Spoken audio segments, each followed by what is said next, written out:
Morning. Still slightly cringing about seeing myself on video in front of you all, but thank you. Thank you for having me. Well, we all do, Kings. At least you've got a full head of hair to go with it, so it's not all bad. So, Kings, good of you to join us, and congratulations on, 25 years of incredible growth in the company. Give us a little bit of background about Emperor and about how you came to become majority employee owned. And we've got a number of guests joined us this morning that got a few questions for you, but maybe you can give us some context, and then anybody has got any questions, then we can bring you in to ask those questions direct. Sure. Yeah. So I just a quick potted history. I'm sure it's familiar to anyone else here or any other members of B4 who've set up their own businesses. We set up, I guess, with the aspiration initially to earn enough money every month to pay our bills. Moving on from that, it was to build a business, I guess, that had some value for the future. But we never really had any idea about how we would exit. We never really had a plan for how we would exit. It was always, I guess, our belief that if we grew the best possible business we could, then there'll be options for us. We spent, I guess, 23 years doing that. Really, along the way, we had approaches from people who were interested in buying us, but nothing ever felt quite right. So we just kind of ploughed on, trying to do the best we could. And then you get to a point in life, clearly, where you realise that actually some kind of exit is going to be important for all the obvious sort of financial reasons, but something's got to happen to this thing that now lives and breathes and has 240 people that we've recruited and have put their trust in us. We need to do something to give them the future that they joined us for. So you look at all the obvious things like a trade sale. We could go and get some advisors on board and help us get the business in the state to do a trade sale, or we talked to some private equity people about some plans we might have to grow in a different way. But none of it actually felt quite right. And actually, we'd got to the stage where I think the prospect of A, working for anyone else in any sort of 3 or 4 year earnout, B, losing control, and I guess C, sort of handing over our people to someone else who might do something else with the business, didn't feel great. So we came across the concept of employee ownership trusts, which a relatively simple idea, which is basically you can set up a trust, the beneficiaries of which are the employees of the business. So they're not direct shareholders, they're beneficiaries of a trust which owns shares in the business. And then the founders can sell their shares to a trust. And that has certain benefits for the employees. They can receive tax-free bonuses up to a limit. They have a say in the running of the business, a true stake and voice in the running of the business. And from the owners, it's a way of actually transitioning out of the business in a kind of controlled way, building succession into for the business to exist as an independent agency going forward. And actually, there are tax benefits of it as well. Essentially, you don't pay any capital gains tax on the shares that you sell to employee ownership trust. Sorry, I've answered too many questions there in one go. No, that's brilliant. I mean, you talked about, you had some offers potentially from outside of the business, and saying a lot of these other options didn't feel right. Did you have anybody within the business sort of staking a claim as well for those that ultimately benefited from this? Were there any groups within the organisation that said, "Hey, Kings and Steve, we'd be quite keen to take over at some point"? No, we never really had that. Actually, we never really had that. We had so we had lots of interest from outside, but I don't know. Part of the issue for us, I think, is that we've always tried to run, a decent and good business, and that has not always involved making as much money as we possibly could. And when we did talk to advisors about, okay, so what are the options for us selling the business? Yeah, you get a very clear message. You got to get your margins up.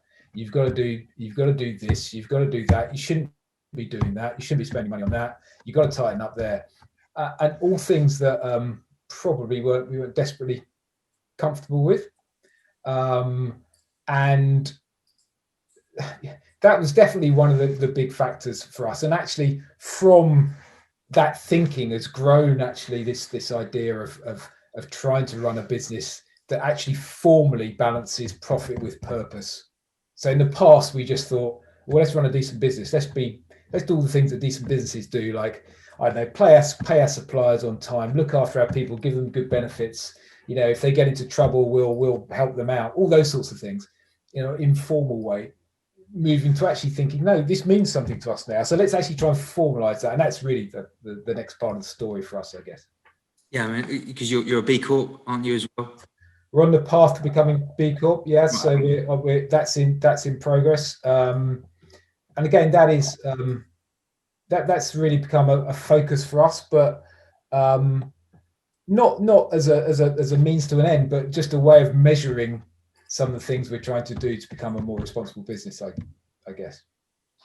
And obviously, it's very important to you, becoming a responsible being a responsible business. And you must have seen the impact of the last 15 months on businesses sort of waking up to the importance of doing things that you realised you needed to do some years ago. Do a lot of your clients now and customers follow your lead? Are you helping them with their path as well? Yeah, I mean, I'm sure you'll all appreciate it's a huge area, and it's actually become a huge area of growth for our business, as Rich alluded to. So the way that people report on their performance, when we started out doing corporate reporting, it was about printed annual report and accounts where people talked about financial performance. Now it's completely different. A, it's not so much in print, but B, it's talking about a multitude of ways that people report on their impact on their stakeholders, from the environment to their people. And so yeah, we're benefiting from that in our business. So we very much have a good understanding of that. It's the sort of things we're trying to implement in our own business. Fantastic. I know we've got a number of B4 members on this morning that would like to ask a question. Grant, can I bring you in?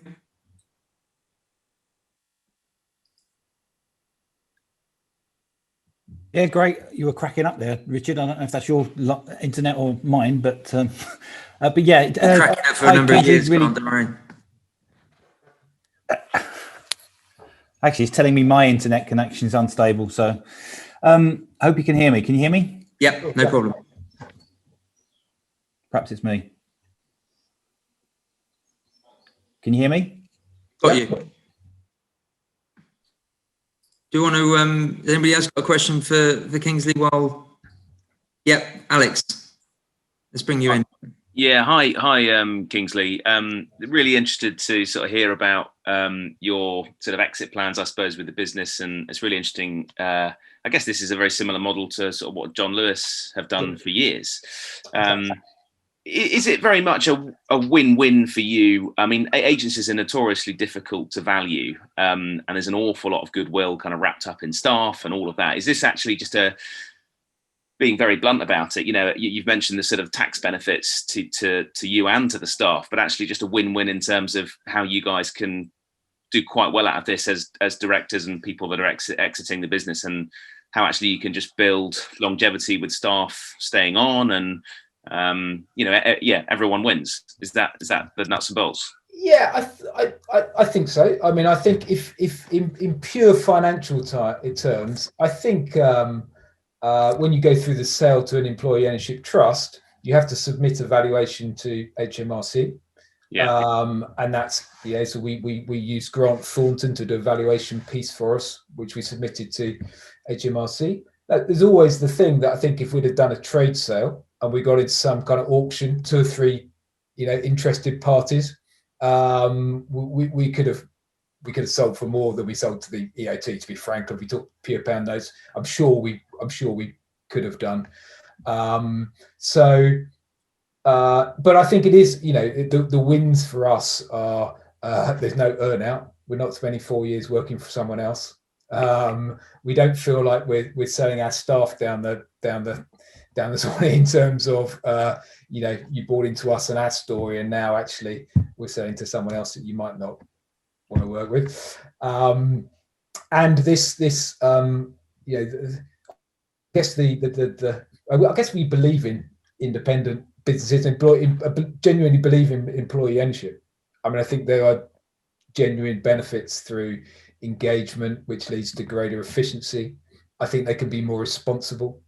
And I think they can deliver a disproportionate amount of impact. So, yeah, I think there's a lot of wins in there. Pure financial terms, it would be difficult to say, but there are wins in there, definitely. Yeah, great. Thanks, Alex. Grant, should we give you another go? Yeah, sorry about that. It's usually other people's internet that breaks up. So Kingsley, again, great to meet you, and thanks for that overview. And had a little sniff around the website, and I think it's very impressive business. So from a personal point of view, I've trained with the B Lab team. I've been involved with them before they launched over in the UK, and I'm a B leader. I also co-chair what we think was the first B local here in Oxfordshire, so very close to that. And at the same time, more generally, so Sam, who's on the call, and I and a few others are working with B4 on this, I suppose, movement called the real meaning of business, really opening up these sorts of examples of businesses that are exemplars and to demonstrate to other businesses what they can do. So that's the context of what I'm about to say to you. So first of all, I'm interested really in how the company shifted to becoming more purposeful, so who influenced that? What part did the employees play? Because they're quite influential these days in terms of the organisation they want to work for. And also sort of what about other stakeholders like customers and suppliers? What part did they play in this? Yeah. Okay. So first thing I'd say is that all of those stakeholders had a part. So I think, let's say, it was rooted in us, and it sounds a bit self-congratulatory or whatever, but it was rooted in, we've always wanted to run a decent business. We didn't understand why people didn't run decent businesses. It seemed to us decent businesses do better than less decent businesses. So we'd always had that, but we just hadn't formalized it. And then we came up with this thing about 3 years ago, which is the three of us, really, the three founders, to encapsulate some of this stuff in what we call pledges. So these are pledges to our people, and it was quite a nice thing, and it worked internally. People bought into it. So here are our pledges to you, our people. Here's our pledges to our external stakeholders. But it didn't really have any kind of measurement attached to it. We got staff involved in pledges, and we launched pledges, and that got people talking about being a more responsible business. And you're absolutely right, we employ a lot of people under the age of 30, and these people they don't shy away from asking us the difficult questions.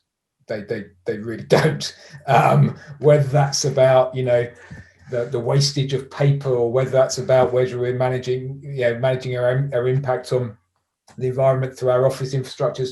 They ask a lot of questions. D&I, gender pay gaps. These things come up. So we've whilst that's tough, some of that stuff, it actually does help having that tension in the business. It does help having that people put pressure on you, because it makes you have to do things. So that's definitely been a driving force. And then externally, you do have that thing. We pitch for some big company work, and now procurement departments ask a lot of difficult questions. A lot of the time, I think they're ticking boxes, but they are asking the questions. Yeah. So we pitched to Lloyd's Banking Group, a month or so ago. BP, Reckitt's, these big FTSE 100s who. Their procurement departments are tough. So that drives a bit of it as well. Yeah. Great. Yeah, thanks very much. Thanks, Grant. Thanks, Kings. Next up, Grant referenced a group that we've got within B4 looking at exemplars like Emperor, and the brains of the organisation is certainly Sam Candiali. So Sam, I'd like to bring you in. You've got a question for Kings. Yeah, great. Thanks, Richard. And Kingsley, that was really interesting. I'm quite interested to know from a leadership point of view about succession? Obviously, you've become employee owned now, but you said there was no one at the time sort of vying for that kind of to take over the reins as such. So what happens in terms of, you know, bringing on the next people that are actually going to lead the organisation? Yeah, so we've really just kicked off that process, if I'm honest. So it's a bit of an obvious thing to say. We've never done it before, so I've never run a succession process. So the first thing we did was get some outside help,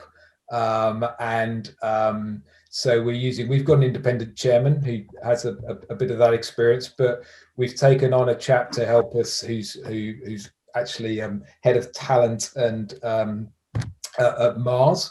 So he's working for us on an advisory.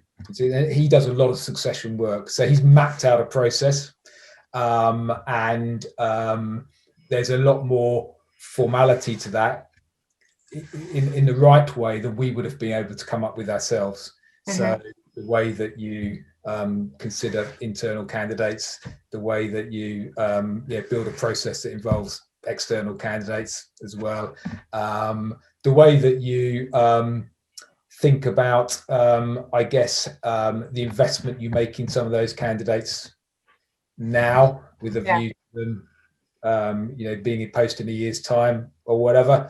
The three of us are still deeply passionate about the business, and we want to be involved, and none of us wants to give up. But I think we're also pretty self-aware in terms of there comes a point where our skills will start to degrade, our knowledge will start to degrade. We've got to get these people in post, and then we've got to stick to doing the things that we know we can do to add value. And the discipline that's going to be required from us after 25 years to stay out of things is going to be crucial to the success of it, I think. Mm-hmm. Great, thank you. Thanks, Sam. Anybody else got any questions for Kingsley? I know Grant's got another one. Tom? Hi there, Kingsley. Hi, Tom. I was just interested in... Just coincidence, is it, that banner? I was going to ask that question as well. Yeah, well, so I met Richard through... I work for... I started a business in Oxfordshire called People on Work, and that's how Richard and I were first introduced. And People on Work is a member of B4. We support careers information provision through schools through a YouTube channel, but sadly that doesn't pay the mortgage. And so I actually work with a firm in Marlow that offers or advises on EOT sales to businesses locally. We're a tiny firm. There are 4 of us, and we've done 15 transactions in the last 2 years to businesses, worth, perhaps, from £2 million upwards. And I just wanted to ask, really about timings, Kingsley. When were you aware of EOTs? Like I think you mentioned, they only came into existence really in 2014. And then where are you on that earn out journey, and how have things, or what's the plan for change with regards to your sort of day-to-day input to the business? Yeah. Okay. So in terms of how you came across them, I actually went to a seminar probably about 3 years ago. An outfit called RM2. You might have come across them. They're a consultancy. So they did a seminar, and I actually went because we were looking about an EMI scheme, but it was about a number of sort of employee ownership type schemes, and employee ownership trust was something that I'd never heard of actually. Obviously. I knew about the John Lewis model, but I didn't really understand that was the legal structure they had. So I came across it then. It didn't sort of resonate quite so much with me at that point, but over time I sort of revisited it and got to understand it a bit better. And and then we investigated it in much more detail with some advisors about 2 years ago, and then we started the process. For us, we did the transaction in January 2020, so we had 2 months of employee ownership before we went into lockdown. When, if I'm honest, we spent a bit of time thinking, what's happening here? How do we survive this? And sorry, I knew that was going to happen. I actually sent my wife a message saying, "Can you not come back in before 12:30 because that will happen." Probably just that.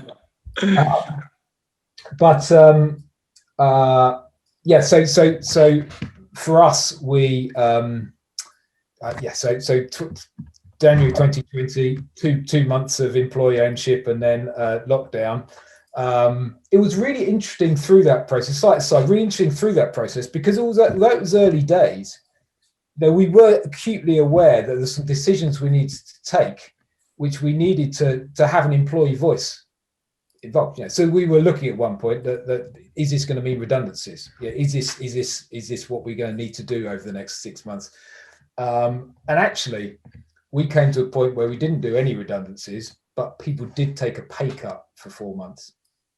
So everyone over a certain salary level in Emperor took a pay cut for 4 months. Now, that was really in consultation with employees, our employee board. So that was a real kind of very early kind of thing that happened, which was different, because actually I think what we would have done is we probably would have done some redundancies to protect ourselves against what we predicted to be a fall in revenue. It didn't turn out to be that bad, actually, but I think that's what we would have done. But in answer to the question, to clarify, that was a decision then, perhaps one of the first big management decisions that you took, where all of a sudden, you weren't the only voice around the table. There was presumably an independent trustee and an employee trustee that were, that had a significant say in that decision. Yeah, absolutely. We have an employee board, a separate employee board. Our trust is actually offshore, so we have a corporate trustee. We have an employee board. So absolutely, that shaped that decision. It also shaped a lot of our communications during lockdown. So I think we were a lot more transparent with people than we would have been around the financial performance and the other things we were sort of battling with. So in terms of our journey, we had a plan. So the sale was essentially financed by vendor loan notes in a large part, and we had a plan to repay those. In the first year, we didn't really the first 9 months, we didn't really do anything in terms of repaying those loan notes because of the uncertainty around brought about by the COVID situation. Now, actually, the business is performing well, and we are in the process of, we've paid down part of the loan notes, and actually we're now looking at putting in some bank debt to finance paying out a majority of what's remaining. Okay. Part of that is, I don't know, you might appreciate this, part of that is when we move into the succession process, there's a new leadership team. We'd like them to actually have, I guess, more certainty around around paying back that debt. Yeah. One of our senior people said to me at one point, he said, this sort of thing where you're owed the money for the shares, it feels a bit like when you owe your dad some money. You sort of, you owe it to them, but he's not really putting any pressure on you to pay it back. You probably got to give it back at some point, but there's no real discipline around it. And that sort of resonated with me a bit. And I think if we put bank debt in, that at the end of the day, you've got to repay this over the next 5 years or whatever it is. And that discipline is probably quite good for the business. Okay, thank you. Excellent. Grant, last question. Yeah, great, thanks. I suppose, Kingsley, this goes back to what I talked about before, really. I mean, and again, with the real meaning of business in mind. So through this movement, we recognise that clearly there's lots of business doing stuff already, but we want to help businesses see the various dimensions of things they can do throughout the business, really, and more than what I would call just a superficial CSR, supporting a local charity or doing a bit of recycling or something like that, just to be facetious about it. So, in terms of talking to those businesses, what advice would you give to companies about, I suppose, a first step to really making a shift, really thinking about being more purposeful? I know we've talked about the employee ownership bit, but just generally running a more purposeful business.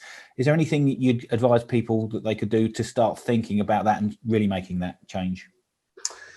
Yeah, I mean, I think a big step for us actually was starting the B Corp process, because when you go through the questionnaire, there's a lot of tough questions in there, right? In the 230 questions in the initial assessment, there's a lot of tough questions in there that make me think, oh, I thought we were sort of quite good at that, or we got that, but actually, A, we're not really that good at it. B, we're not capturing it or measuring it, and we've got no system for improving it. So that was quite a big eye opener for me. So I think, B Corp, actually, I'd advise go through the initial assessment, because that'll really focus the mind. I think I think you've genuinely got to want to do it for the right reasons. Otherwise, it's not, kind of phrase, not sustainable. You've got to be doing it for the right reasons, and the right reasons might be you believe it's going to lead to you being a more profitable business going forward. I mean, the balance of profit and purpose is a kind of weird thing, right? I don't think it's about, well, I'm more purposeful, therefore I'm not going to make as much money. Absolutely not. But I think balancing those those objectives it just makes you think slightly differently. And we ask a lot of different questions. We're again, just a small point, but we're in the process of moving our London office, and I'm asking questions of the landlord I wouldn't have asked in a million years without B Corp. Who are the cleaners? Who's the cleaning contractor? Are they local? Do they get paid a minute? Can you assure me that these things are happening in the supply chain? Honestly, until we started the B Corp thing, I would have wanted to do the right things, but I wouldn't have understood what those right things were or asked the right questions. So that's really had an impact on us, actually. Just very quickly, if you don't mind me respond, that's really interesting. And interestingly, I don't know if you heard the quote from Jamie Oliver that his group became a B Corp, and he was saying it's a bit like them going through your underpants. It really is that tough. But also reassuring to hear what you've said, because even just talking to any business about setting up or developing a business, I often point to that B impact assessment. And for those on the call that might not be aware, this is a free online tool where you can really start to understand some of the fundamental building blocks of making a very strong, financially sustainable, as you say, business. So no, very helpful, Kingsley. Thanks very much. It's been great to meet you. Brilliant. Well, sorry, Ian. No, you can.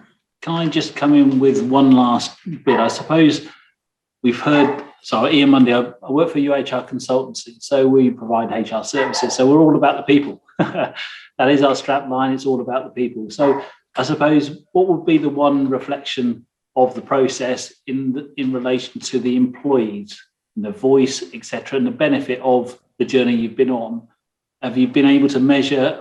Have you had that feedback? Has it made a difference? Would you do it again? Yes. Yeah. So I think employee voice has become something very tangible in Emperor. Whereas before, I think we would have said, "Oh yeah, we kind of listen to people and we're sort of in tune with people."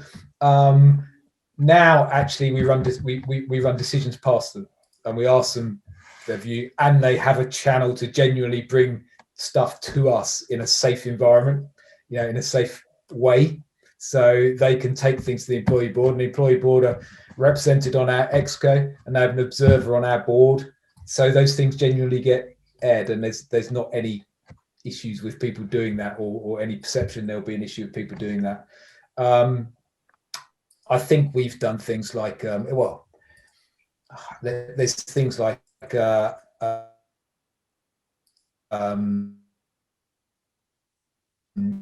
maternity and paternity leave. We got told they weren't good enough. And if I'm honest, we probably, have I broken up? Sorry. Okay. No, we got you back.